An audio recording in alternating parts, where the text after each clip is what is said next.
السلام علیکم۔ ماہ رمضان کا مہینہ آتا تو ہمارے گاؤں میں ہر ہفتے مفت راشن تقسیم ہوتا۔ میری ساس ہر ہفتے اناج کی پوری بوری لاتی، دن رات اس بوری کی رکھوالی کرتی اور کسی کو ہاتھ تک نہ لگانے دیتی۔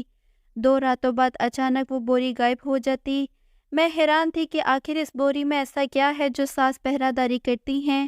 اگلے ہفتے ساس بوری لائی تو میں نے ساس سے چھپ کر بوری کا منہ کھولا تو میرے پیروں تلے سے زمین نکل گئی، کیونکہ اس بوری میں اناج نہیں بلکہ ابھی میری شادی کو ہوئے کچھ ہی عرصہ گزرا تھا۔ میری شادی میرے ماں باپ نے اپنے آبائی گاؤں میں کی تھی۔ ہم شروع سے ہی شہر میں رہتے تھے۔ میرے والد کا ماننا تھا کہ گاؤں کے لوگ اب بھی سچے اور صاف دل کے ہوتے ہیں، جبکہ شہر کے لوگوں کے چہروں پر کئی نقاب ہوتے ہیں۔ خیر یہ بات سچ تھی یا نہیں یہ سب خدا جانتا تھا، لیکن میری سوچ ہمیشہ سے میرے والد صاحب کی سوچ کے برعکس رہی تھی۔ مجھے لگتا تھا کہ ہر جگہ ہی اچھے اور برے لوگ موجود ہوتے ہیں، انہی کیوں گاؤں والوں کو شہر والوں سے منسوب کیا جائے۔ لیکن اپنے والد کی خواہش پر میری شادی ان کے آبائی گاؤں میں ہو گئی تھی۔ شروع میں بہت بے چین رہتی تھی، سمجھ نہیں آتا تھا ایک الگ ماحول میں کیسے رہوں گی، لیکن میرے والد کی کہی ہوئی بات 100% سچ ثابت ہوئی۔ یہاں کے لوگ بہت اچھے تھے، محبت اور خلوص ان کے لہجوں سے جھلکتا تھا، اور میں بآسانی اس ماحول میں گھل مل سے گئی تھی۔ امی آپ کہیں جا رہی ہیں؟ میں نے کچن سے نکلتے ہوئے اپنی ساس سے پوچھا تھا، جو راہداری پار کرنے والی تھی۔ ہاں میری بیٹی، تجھے تو معلوم ہے کل پہلا روزہ ہے، اور ہمارے گاؤں میں ہر سال کی طرح اس سال بھی راشن مفت تقسیم ہو رہا ہے، میں بھی اپنا حصہ لے آؤں۔ وہ جلدی جواب دیتی باہر نکل گئی۔ ماہ رمضان میں ہر ہفتے راشن تقسیم ہوتا تو میری ساس اناج کی پوری بوری لاتی، دن رات اس بوری کی رکھوالی کرتی اور کسی کو ہاتھ تک نہ لگانے دیتی۔ 2 راتوں بعد وہ بوری اچانک ہی غائب ہو جاتی۔ میں حیران تھی کہ آخر اس بوری میں ایسا کیا ہے جو ساس اتنی پہرہ داری کرتی ہیں اور گھر میں وہ راشن استعمال بھی نہیں کرنے دیتی۔ مجھے ان کی یہ بات بہت حیران کرتی تھی اور عجیب لگتی تھی۔ میں اکثر اپنی ساس سے اس کی وجہ پوچھتی تو وہ کہتی کہ کیڑے مکوڑے اناج خراب کر دیں گے، اس لیے وہ رکھوالی کرتی ہیں، لیکن مجھے ان کا جواب مطمئن نہ کرتا، پھر بھی میں خاموش ہو جاتی۔ میں صحن میں رکھی ہوئی چارپائی پر بیٹھی سبزی کاٹ رہی تھی جب میری ساس گھر میں داخل ہوئی۔ ان کے ساتھ ہمارے پاس کی کریانے کی دکان میں کام کرنے والا لڑکا بھی تھا۔ اس نے اناج کی بوری اپنے پیٹ پر اٹھائی ہوئی تھی۔ میری ساس اسے اپنے ساتھ لیے اسٹور روم تک آئی۔ چند منٹ بعد وہ بوری کو مطلوبہ جگہ پر رکھ کر جا چکا تھا۔ میری ساس نے دروازہ بند کیا اور میرے پاس آ کر چارپائی پر بیٹھ گئی۔ میں جلدی سے ٹھنڈے پانی کا گلاس اپنی ساس کے لیے لے آئی۔ انہوں نے مسکرا کر مجھے دیکھا اور میرے ہاتھ سے پانی کا گلاس لے کر پانی پیا اور خالی گلاس مجھے واپس دیتے ہوئے میرے سر پر پیار کیا۔ میری ساس کی مجھے سب سے اچھی عادت یہی لگتی تھی، جب بھی ان کا کوئی کام کرتی تو وہ بہت خوش ہوتی اور مجھے یوں پیار کرتی۔ مجھے ان لڑکیوں پر حیرت ہوتی تھی جو کہتی تھی سب ساسیں ایک جیسی ہوتی ہیں، اور میرے ذہن میں بھی ایک ایسی ہی ظالم ساس کا نقشہ بنا ہوا تھا جو ہر بات پر غصہ کرے، تانے دے، چھوٹی چھوٹی غلطیوں پر خوب بے عزت کرے۔ شادی سے پہلے میں بھی یہی سوچتی تھی سب ساسیں ایک جیسی ہوتی ہیں، لیکن اس معاملے میں اللہ تعالیٰ کا خاص کرم تھا، انہوں نے مجھے بہت اچھی ساس سے نوازا تھا۔ میں جب سے بیاہ کر آئی تھی میری ساس نے مجھے میری ماں کی کمی محسوس نہیں ہونے دی تھی۔ جب بھی مجھ سے کوئی غلطی ہوتی تو بجائے مجھ پر غصہ کرنے کی بہت پیار سے مجھے سمجھاتی، ہر چیز میں میرا بہت خیال رکھتی۔ کبھی میرا شوہر کسی بات پر غصہ کرتا تو بنا وجہ پوچھے میرے شوہر کو کھری کھری سنا دیتی۔ ہم دونوں اکثر یوں ہی چارپائی پر بیٹھے بہت سی باتیں کیا کرتے تھے۔ وہ مجھے اپنے بچپن اور جوانی کے قصے سنایا کرتی۔ میرے سسر کا انتقال ان کی شادی کے چند سال بعد ہو گیا تھا۔ پھر انہوں نے سلائی کڑھائی کر کے میرے شوہر کی تعلیم مکمل کروائی اور گھر کے اخراجات پورے کیے۔ انہوں نے بہت مشکلات سے اپنی زندگی گزاری تھی، اور جب سے میں بیاہ کر آئی تھی میری پوری کوشش ہوتی کہ میں انہیں جتنا ہو سکے آرام دوں۔ لے آئی آپ اناج کی بوری؟ میں نے بات کا آغاز کیا تو ساس نے ہاں میں سر ہلایا۔ امی آپ یہ بوری کیوں لاتی ہیں؟ ہمیں بھلا کیا ضرورت ہے؟ یہ راشن تو زیادہ تر زکوٰۃ کے پیسوں سے دیا جاتا ہے اور ان پر تو ضرورت مندوں کا حق ہوتا ہے، اور اگر آپ لاتی بھی ہیں تو یہ اناج گھر میں استعمال کیوں نہیں کرنے دیتی؟ میری ساس کہنے لگی بیٹی میں جانتی ہوں ان پر ضرورت مندوں کا حق ہوتا ہے، میں راشن کسی ضرورت مند کے لیے ہی لاتی ہوں۔ اب تم پوچھو گے کون ضرورت مند ہے، تو میں تمہیں بتاتی ہوں۔ میری ایک بہن، وہ پاس والے گاؤں میں رہتی ہیں۔ میری شادی کے کچھ عرصے بعد میرے شوہر اور میرے بہنوئی کے درمیان کسی بات پر جھگڑا ہو گیا تھا۔ ان دونوں نے اپنے اختلافات میں ہم دونوں بہنوں کا آپس میں ملنا جلنا بند کر دیا تھا۔ کچھ عرصے پہلے خاندان کی ایک فوتگی پر میری اپنی بہن سے ملاقات ہوئی۔ وہ بیچاری بہت پریشان تھی۔ میرے بہنوئی کسی حادثے کے پیش نظر بستر سے جا لگے تھے۔ بہن نے بھی سلائی کڑھائی شروع کر دی، لیکن گزارا مشکل سے ہوتا ہے۔ اوپر سے 3 بچے بھی ہیں، ان کی پڑھائی کے اخراجات اور دوسرے اخراجات الگ سے ہوتے ہیں۔ میری جب سے اس سے ملاقات ہوئی ہے، میں ہر وقت اپنی بہن کے بارے میں سوچتی رہتی ہوں۔ پچھلے سال سے میں اسی طرح راشن کی بوری لے کر آتی ہوں، اور 1-2 دن بعد جب کسی کا چکر پاس والے گاؤں میں لگتا ہے تو وہ یہ اناج کی بوری میری بہن تک پہنچا دیتا ہے، اور اسی طرح میرا دل بھی مطمئن رہتا ہے کہ میں کسی طرح اپنی بہن کے کام آئی۔ انہوں نے آنکھوں میں آئی نمی کو صاف کرتے ہوئے اپنی بات کو مکمل کر کے مجھے دیکھا۔ مجھے بہت دکھ ہوا سن کر، اللہ ہر ایک کی مشکلات کو آسان کرے۔ مجھے واقعی میں افسوس ہو رہا تھا۔ میری ساس نے مجھے کہا کہ اب میں کچھ دیر آرام کر لوں۔ انہوں نے چارپائی سے اٹھتے ہوئے کہا اور اپنے کمرے میں جانے کی بجائے اسٹور روم میں چلی گئی، جہاں ابھی وہ لڑکا اناج کی بوری رکھ کر گیا تھا۔ میری ساس جب بھی اناج کی بوری لاتی تو اسٹور روم میں ہی رکھواتی، اور پھر خود بھی اسٹور روم میں ہی سوتی، اور 2 دن تک اس کی رکھوالی کرتی رہتی۔ کسی کو ہاتھ تک نہ لگانے دیتی، بلکہ اسٹور میں داخل ہی نہیں ہونے دیتی۔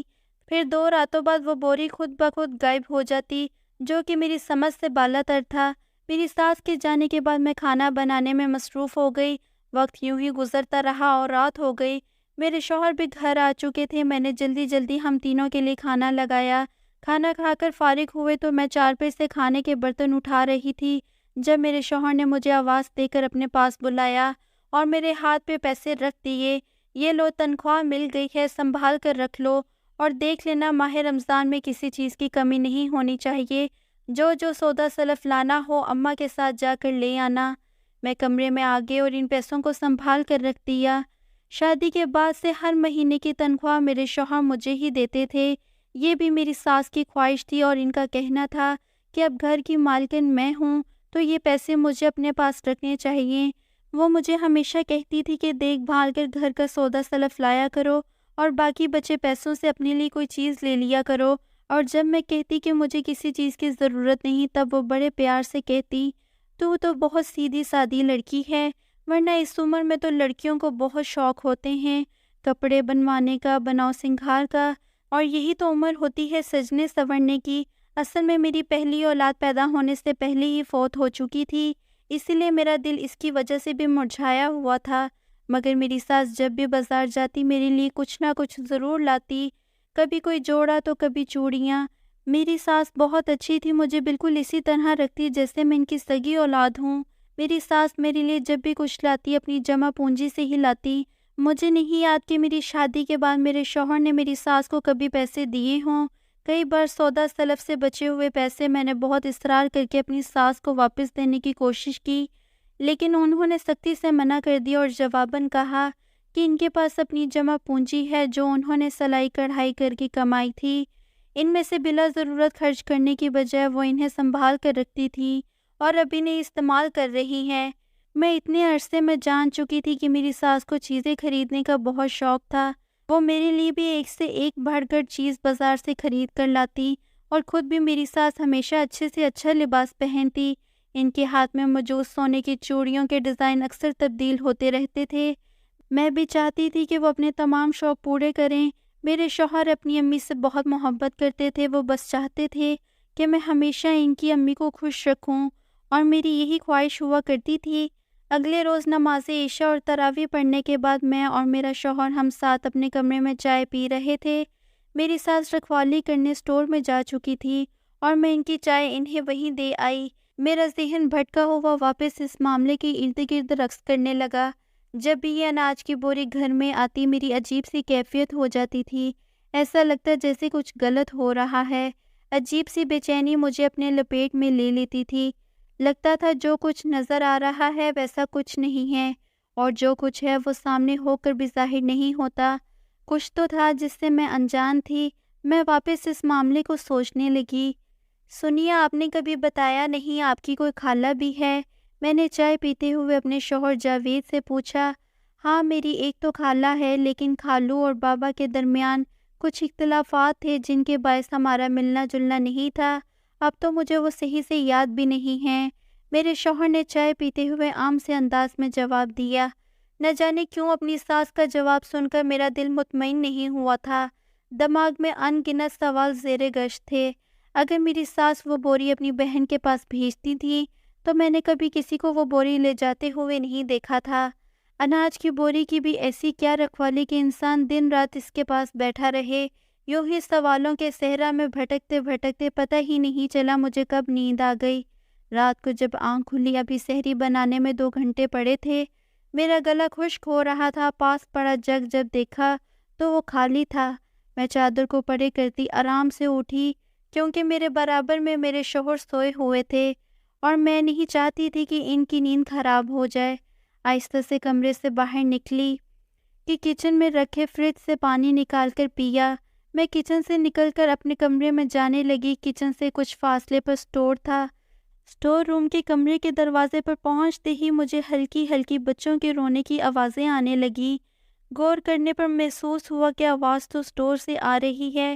میں آہستہ آہستہ قدم اٹھاتی اسٹور روم کی جانب بڑھنے لگی۔ اسٹور روم کے دروازے پر پہنچ کر میں نے جیسے ہی دروازہ کھولنے کے لیے ہاتھ آگے بڑھایا، مجھے میرے پیچھے سے میری ساس کی آواز آئی۔ وہ شاید واش روم سے نکلی تھی۔ کیا ہوا؟ انہوں نے مجھ سے پوچھا۔ امی، مجھے بچوں کے رونے کی آوازیں آ رہی ہیں، آپ کو نہیں آ رہی کیا؟ میں نے حیرت سے اپنی ساس سے پوچھا۔ کون سے بچے اور کیسی آوازیں؟ میری ساس نے حیرت سے مجھے دیکھا اور پوچھنے لگی۔ ایسا محسوس ہو رہا ہے جیسے کوئی چھوٹے بچے آہستہ آواز میں رو رہے ہوں۔ مجھے کچھ سمجھ نہیں آ رہا تھا۔ یہ سب دوسری دفعہ میرے ساتھ ہوا تھا۔ سر میں شدید درد کی لہر اٹھ رہی تھی۔ میں نے اپنی کن پٹی سہلاتے ہوئے اپنی ساس سے کہا، بیٹا میں سمجھ سکتی ہوں جو تمہارے ساتھ ہوا تھا، تم یوں پریشان نہ ہو، تمہیں کوئی وہم ہوا ہے اور دیکھنا اللہ تعالیٰ تمہاری جھولی واپس بھر دے گا۔ میری ساس نے مجھے سمجھاتے ہوئے کہا تو میں نے کہا، ماں جی میں سچ کہہ رہی ہوں، واقعی میں ہی آواز آ رہی ہے۔ ساس کہنے لگی، لیکن تم مایوس نہیں ہو، وہ دوبارہ تمہاری جھولی خوشیوں سے بھر دے گا۔ میری ساس میرا ہاتھ تھامتے ہوئے مجھے کمرے میں لے آئیں۔ ہم دونوں جیسے ہی کمرے میں داخل ہوئے میرے شوہر کی آنکھ کھل گئی۔ کیا ہوا؟ انہوں نے ہمیں دیکھتے ہوئے پوچھا۔ کچھ نہیں، بس تمہاری بیوی کو بچوں کے رونے کی آوازیں آ رہی تھی۔ میں نے سمجھایا ہے یہ سب اس کا وہم ہے، لیکن یہ پھر بھی پریشان ہوئے جا رہی ہے۔ دیکھو تو پہلے ہی کتنی کمزور ہو رہی ہے۔ میری ساس نے مجھے بیڈ پر بٹھاتے ہوئے میرے شوہر سے کہا تھا، طبیعت ٹھیک ہے تمہاری؟ کہو تو ہسپتال لے چلوں۔ میرا اترا ہوا چہرہ دیکھ کر میرا شوہر فکر مندی سے پوچھنے لگا۔ تب تک میری ساس نے پانی کا گلاس میرے سامنے کیا۔ میں بنا کچھ کہے خاموشی سے پانی پینے لگی اور پھر خالی گلاس ساس کو دے دیا۔ مجھے سونا ہے، میں نے خود پر چادر اوڑھتے ہوئے کہا اور آنکھیں بند کر کے لیٹ گئی۔ میری ساس کمرے سے جا چکی تھی مگر میں اب بھی پریشان تھی۔ ابھی چند ماہ پہلے کی بات تھی کہ اللہ تعالیٰ نے ہمیں اپنی نعمت سے نوازنے کے لیے چنا تھا۔ میں بہت خوش تھی اور خوش تو میرے شوہر اور ساس بھی بہت تھے۔ وہ مجھے کسی کام کو ہاتھ نہ لگانے دیتے، ان کا بس چلتا تو وہ مجھے زمین پر ہی قدم نہ رکھنے دیتے۔ ابھی کچھ ہی وقت گزرا تھا کہ خوشیاں ملنے سے پہلے ہی چھین لی گئیں۔ ہوا کچھ یوں تھا کہ ایک دن بہت تیز بارش ہو رہی تھی اور میں صحن میں سکھائے کپڑے اتارنا بھول گئی تھی۔ جلدی جلدی چلتی ہوئے کپڑے اتارنے آ رہی تھی کہ میرا پاؤں پھسل گیا اور میری گود بھرنے سے پہلے ہی اجڑ گئی۔ اور اب اس حادثے کے بعد یہ دوسری بار ہوا تھا۔ مجھے بچوں کے رونے کی آوازیں آ رہی تھیں۔ میری ساس اور میرے شوہر کو لگتا تھا یہ سب میرا وہم ہے، تبھی مجھے آوازیں سنائی دیتی ہیں۔ پچھلی بار تو میں نے یقین کر لیا کہ شاید یہ میرا وہم ہوگا، لیکن اس پر مجھے لگ رہا تھا یہ میرا وہم نہیں ہے۔ دل بے چین و پریشان تھا، ذہن مزید الجھتا جا رہا تھا۔ کیا سچ تھا کیا نہیں، کچھ سمجھ نہیں آ رہا تھا۔ رات ایسی گزری جیسے میں بستر پر نہیں کانٹوں کے اوپر سو رہی ہوں۔ کچھ دیر بعد سحری کا وقت ہوا تو میں نے اٹھ کر سب کے لیے سحری بنائی اور پھر نماز پڑھنے کے بعد صبح ہو گئی۔ اب میرا ذہن بھی رات کی نسبت کافی پرسکون تھا۔ میری ساس نے آج مجھے گھر کا کوئی کام نہیں کرنے دیا۔ خود سارے گھر کی صفائی کی اور پھر میرے سامنے ہی بیٹھی رہی۔ اتنے میں محلے سے ایک بچہ میری ساس کو بلانے آ گیا۔ محلے میں کسی خاتون کا انتقال ہو گیا تھا اور میری ساس کو غسل دلانے کے لیے بلانے آئے تھے۔ میری ساس نے بہت منع کیا لیکن سب کے اصرار پر انہیں جانا پڑا۔ ان کا کہنا تھا وہ مجھے ابھی اکیلی چھوڑ کر نہیں جا سکتی کیونکہ میری طبیعت ٹھیک نہیں ہے۔ میں نے اپنی طرف سے انہیں مطمئن کر دیا اب میں بالکل ٹھیک ہوں۔ ان کے جاتے ہی میرے دماغ میں ایک خیال آیا جس کے تحت میں اسٹور کے پاس آئی لیکن دیکھا تو اسٹور پر تالا لگا ہوا تھا۔ مجھے کافی حیرت ہوئی، میرا شک یقین میں تبدیل ہونے لگا۔ سارا گھر چھان مارا، بڑی مشکل سے تالے کی چابی ملی۔ چابی لے کر میں نے جلدی سے تالا کھولا تو کمرے میں سامنے ہی ایک بوری رکھی ہوئی تھی۔ میں نے جیسے ہی بوری کا منہ کھولا تو میرے پیروں تلے سے زمین نکل گئی۔ میں سب کچھ دیکھ کر بھی جھٹلانے کی کوشش کرنے لگی۔ بوری میں 2 معصوم بچے تھے جو شاید اس وقت بے ہوش تھے۔ میری ساس انہیں کہیں سے اغوا کر کے لائی تھی اور سب کو یہی بتایا کہ اس بوری میں راشن ہے۔ میں نے ان بچوں کو بوری سے نکال کر بستر پر لٹایا اور اپنے شوہر اور پولیس کو کال کر دی۔ ابھی میں فون پر بات کر ہی رہی تھی، کسی نے میرے ہاتھ سے موبائل چھین کر زمین پر پھینک دیا۔ میں نے حیرت سے دیکھا تو سامنے میری ساس کھڑی تھی۔ آپ ایسا کیسے کر سکتی ہیں؟ میری ساس ایک دم سے پھٹ پڑی تھی۔ وہ کہنے لگی میں یہ سب بہت مجبوری میں کرتی ہوں، جوانی میں بیوہ ہوئی، آگے پیچھے پوچھنے والا کوئی نہ تھا، ایک اولاد تھی جس کو ابھی پال پوس کر بڑا کرنا تھا اور ہاتھ میں کیا تھا؟ کچھ بھی نہیں۔ میں بہت مجبور تھی۔ ایک روز کریانے کی دکان والے آدمی کو بچہ اغوا کرتے دیکھ لیا اور اس پر جا کر غصہ کرتے ہوئے سارا معاملہ پوچھنے لگ گئی۔ تبھی اس نے مجھے اس کا ساتھ دینے کی اچھی خاصی رقم دینے کا وعدہ کیا۔ پھر کیا تھا، مجبور تو میں پہلے ہی تھی اور کوئی راستہ نہ تھا۔ میں چند پیسوں کے عوض انسانیت بیچنے لگی۔ وہ مجھے پاس کے گاؤں سے بچے اغوا کر کے دیتا، میں 1-2 دن ان کو اپنے پاس رکھتی اور پھر وہ لے جا کر انہیں شہر میں بیچ دیتا۔ سب کچھ صحیح چل رہا تھا، میرے حالات بدل گئے تھے اور اب تم نے سب کچھ خراب کر دیا ہے، لیکن ایک شرط پر میں تمہیں معاف کر سکتی ہوں، اگر تم اپنا یہ منہ بند رکھو۔ انہوں نے میرا منہ دبوچتے غصے سے کہا تھا۔ میں تو بس حیرت سے آنکھیں پھاڑے انہیں دیکھ رہی تھی۔ یہ لہجہ، یہ آواز، یہ گسیلی آنکھیں تو آج سے پہلے کبھی نہیں دیکھی تھی۔ نہایت اچھا اور سچا بننے کا نقاب اتر کر تار تار ہو گیا تھا۔ میں سب کچھ پولیس کو بتاؤں گی، میں نے ان کا ہاتھ غصے سے جھٹکتے ہوئے کہا اور باہر کی جانب قدم بڑھائے۔ اس سے پہلے کہ میں راہداری پار کرتی، میری ساس کچن سے چھری اٹھا لیں اور میرے سامنے کھڑی ہو گئیں۔ میں انہیں دھکا دے کر باہر کی جانب آ گئی اور وہ اٹھ کر میرے پیچھے آئیں۔ تبھی میرے شوہر گھر میں داخل ہوئے۔ میری ساس مجھ پر وار کرنے ہی لگی تھی کہ اچانک میرے شوہر میرے آگے آ گئے۔ میری چیخ فضا میں گونجی تھی، فرش پر خون کی بوندیں گر رہی تھیں۔ میری ساس سکتے کے عالم میں اپنی جگہ پر کھڑی تھی۔ میرے شوہر خون میں لت پت زمین پر ڈھیر ہو گئے تھے۔ میں روتے ہوئے مدد کے لیے گھر سے باہر بھاگی تھی۔ سب محلے کے آدمی ہمارے گھر کے سامنے جمع تھے۔ میرے شوہر مجھے بچانے کی خاطر سامنے آ گئے اور میری ساس نے طیش میں آ کے بنا دیکھے اپنے لگتے جگر کو قتل کر دیا تھا۔ پولیس میری ساس کو لے کر جا چکی تھی اور وہ بچے بھی پولیس اپنے ساتھ لے گئی تھی۔ میرے شوہر کا وجود سفید کفن میں لپٹا میرے سامنے پڑا تھا۔ دل شدت غم سے پھٹنے کو تھا۔ نہ جانے لوگ کیوں نہیں سوچتے کہ یہ دنیا مکافات عمل ہے، جو بویا وہ کاٹنا پڑے گا۔ ساری زندگی دوسروں کی گود ویران کرنے والی عورت نے آج اپنا اکلوتا بیٹا کھو دیا تھا۔ صرف کھویا ہی نہیں بلکہ وہ خود قاتل بھی تھی، اور اس سے بڑی سزا دنیا میں کیا ہوگی۔ میں اپنے شوہر کے گھر میں اپنی عدت پوری کر کے اپنے ماں باپ کے پاس واپس آ گئی۔ میری شادی میرے والد نے ہمارے ہمسائے کے لڑکے سے کروا دی، جو کہ ایک نیک انسان اور اچھے شوہر ثابت ہوئے۔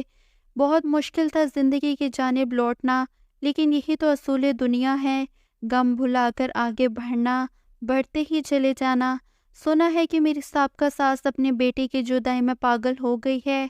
ہمارے ارد گرد کتنے لوگ جو اچھائی اور اچھے ہونے کا نقاب چہرے پر چڑھائے ہمارے ساتھ رہ رہے ہوتے ہیں، اور ہم ان کے تلخ اور شرمناک حقیقت سے انجان رہتے ہیں۔ جیسا انہیں دیکھتے ہیں ویسا سمجھ لیتے ہیں، جبکہ لوگ منافقت کا نقاب خود پر چڑھائے انسان کے روپ میں بھیڑیے ہوتے ہیں۔ اکثر سامنے والا جیسا دکھتا ہے ویسا ہوتا نہیں ہے۔ دنیا میں ہر طرح کے لوگ ہوتے ہیں، یہ دنیا ہماری سوچ سے کہیں مختلف ہے، اس لیے ہمیشہ کسی پر اندھا اعتماد کرنے سے پہلے اپنی آنکھیں کھلی رکھیں۔ محترم ناظرین، مزید اس طرح کی سبق آموز کہانیاں حاصل کرنے کے لیے ہمارے چینل کو سبسکرائب کریں اور بیل آئیکن کو پریس کرنا مت بھولیے گا۔ ویڈیو پسند آنے کی صورت میں لائک اور شیئر کیجیے۔ شکریہ۔